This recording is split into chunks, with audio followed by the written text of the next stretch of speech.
Hi, boys and girls. This is a supplementary lesson to be done before long division. Mrs. Downs here. This is what we do on our PD days. No, it's only what I do. Anyway, in this lesson, we are going to review the skill of subtracting across zeros. Very, very tricky. And this is what usually screws kids up when they are doing long division. It's not the division that's the problem. It's the subtracting across zeros. So what I like to do is before I do any subtracting, when I know I've got all these zeros, this used to put the fear in me when I was a kid. Now I know what to do. Instead of subtracting one at a time, I do these a little bit differently.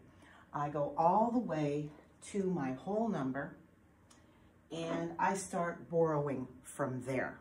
So if I borrow 1 from the 5, it becomes a 4, this becomes a 10.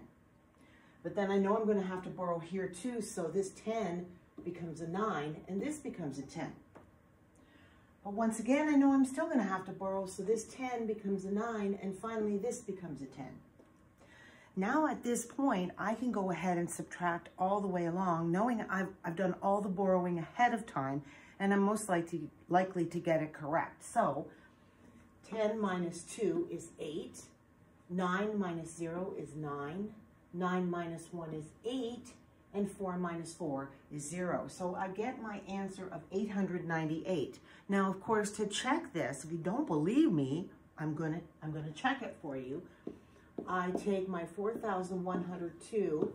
I add back my answer. And if it's correct, of course, I should get the 5,000 that I started from. So 8 plus 2 is 10, carry the 1. 9 plus 1 is 10, carry the 1.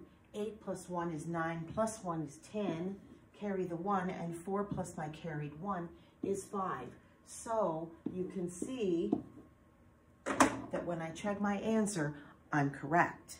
So to summarize, when you are subtracting across zeros, and you're going to do a lot of this in long division, but anytime you are subtracting across zeros, be sure to do all of your borrowing at the beginning and then do all of your subtracting, and you will have a lot more luck.